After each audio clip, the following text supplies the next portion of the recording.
जिस रात शहर की सड़कें हल्की बारिश से भीगकर चमक रही थीं, ठीक उसी रात ऑफिस की इमारत के अंदर एक ऐसा तूफान उठने वाला था जिसे कोई रोक नहीं सकता था और जिसकी शुरुआत होने वाली थी बस एक नाम से, अनुज शर्मा। जी हाँ, कहानी शुरू होती है उस पल से जब आर्यवर्धन अपने दिल के अंदर छिपे हर सच को दबाते हुए पूरे स्टाफ के सामने खड़ा था। चेहरे पर मुस्कान थी, पर अंदर कहीं बहुत कुछ उलझा हुआ था। और तभी उसने माइक्रोफोन उठाया और कहा, आज हम सब के बीच वो लड़की वापस लौटी है जिसने इस कंपनी को एक नया मुकाम, एक नया आसमान दिया है। ये सुनकर पूरा हॉल शांत हो गया, जैसे सब एक ही सांस में अटक गए हों। और तभी आर्यवर्धन की आवाज़ फिर गूंजी, और इस वेलकम पार्टी का नाम है अनुज शर्मा। उसके शब्दों के जैसे ही हवा में घुलते हैं तालियों की आवाज़ गूंज उठती है। लोग मुड़कर अनु को देखते हैं। अनु जो चुपचाप खड़ी है, आंखों में हल्की हल्की नमी, जैसे उसके दिल पर रखा कोई गहरा बोझ हट रहा हो। पर तभी भीड़ के दूसरी तरफ खड़ी मीरा के चेहरे का रंग उड़ जाता है। उसका चेहरा तमतमाने लगता है और जैसे किसी ने उसके दिल में आग लगा दी हो। दोस्तों, आप बताइए, क्या कभी किसी एक नाम से इतनी हलचल मच सकती है? अपनी राय ज़रूर बताना। जैसे ही मीरा को समझ आता है कि ये पार्टी उसके लिए नहीं बल्कि अनु के लिए है, उसके हाथ कांपने लगते हैं। वो तेजी से आगे बढ़ती है और सबके सामने बिना किसी डर के आर्यवर्धन का कॉलर पकड़ लेती है। हॉल में सन्नाटा छा जाता है, सबकी आंखें फैल जाती हैं। मीरा की आवाज़ गुस्से से कांप रही होती है। सर, ये पार्टी मेरे लिए थी। आपने मुझे ऑफिस वापस लाने के लिए मेरे घर तक आकर मुझसे माफ़ी मांगी थी। आपने कहा था कि मेरे बिना ऑफिस अधूरा है। तो फिर आज सबके सामने आपने अनु का नाम क्यों लिया? आखिर क्यों? उसकी आंखों से आंसू बहने लगते हैं, लेकिन वो खुद को रोकती नहीं। वो अपनी तकलीफ को रोकने की कोशिश भी नहीं करती। आर्यवर्धन एक पल के लिए स्तब्ध रह जाता है। वो मीरा के हाथ को धीरे से हटाता है और फुसफुसाकर कहता है, मीरा, तुम होश में हो? ये क्या कर रही हो तुम? लेकिन मीरा की आवाज़ और तेज और कड़वी हो जाती है। हाँ सर, मैं बिल्कुल होश में हूँ। पर क्या आप होश में हैं? आपको ये पता है कि आप क्या कर रहे हैं? आप मेरे घर आए थे, आप मुझे वापस लेकर आए, और फिर भी यहाँ आकर आपने अनु का नाम ले लिया। क्यों सर, क्यों? दोस्तों, क्या कभी किसी गलतफहमी ने किसी रिश्ते को तोड़ दिया है? अपनी राय ज़रूर शेयर करें। आर्यवर्धन गहरी सांस लेकर उसे समझाने की कोशिश करता है। मीरा सुनो, ये पार्टी हमेशा से अनु के लिए थी। वो बेगुनाह साबित हुई है, उसने कंपनी को जिताया है। पूरी टीम ने फैसला किया था कि हमें उसका सम्मान वापस देना चाहिए।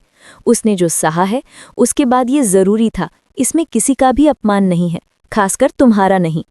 पर मीरा की आंखों में आंसू और गुस्सा एक साथ जल रहा होता है। नहीं सर, आप सिर्फ अनु को देखते हैं।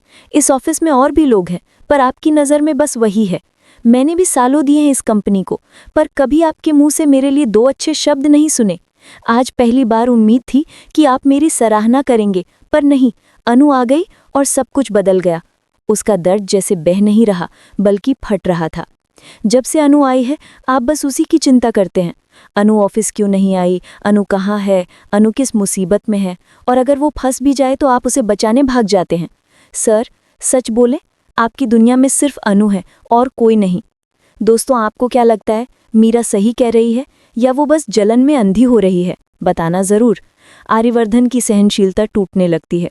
वो कड़क आवाज़ में कहता है, मीरा, तुम हद पार कर रही हो। तुम्हें समझ भी है तुम क्या बोल रही हो? ये तुम्हारी जलन है, तुम्हारा गुस्सा है, ये सच नहीं है। और तुम इस तरह सबके सामने। पर इससे पहले कि वो बात खत्म करे, मीरा फिर से उसका कॉलर पकड़ लेती है, इस बार और ज्यादा कसकर। मुझे पता है मैं क्या कर रही हूँ, पर आज जो आपने किया है वो गलत किया है। आपने मेरी उम्मीद तोड़ी है, मेरा विश्वास तोड़ा है। मैं ये दिन कभी नहीं भूलूंगी सर, कभी नहीं। इतना कहकर मीरा जोर से कॉलर छोड़ती है, अपने आंसू पोंछती है और हॉल से भागती हुई बाहर चली जाती है। पूरी भीड़ उसे जाते हुए देखती है और आर्यवर्धन वहीं खड़ा रह जाता है, हक्का बक्का, टूटता हुआ, उलझा हुआ। उसके दिल में एक सवाल धड़धड़ाने लगता है, मीरा इतनी बदली क्यों? ये दर्द, ये गुस्सा, ये सब कब जमा हुआ? और वहीं खड़ी अनु सब कुछ देखते हुए खुद को बिल्कुल असहाय महसूस करती है। वो चाहती है आगे बढ़कर मीरा को समझाए, उसे बताए कि उसका कोई इरादा नहीं था किसी का स्थान लेने का, पर वो कुछ नहीं कह पाती। दोस्तों, अगर आप वहाँ होते तो क्या करते? बताना ज़रूर।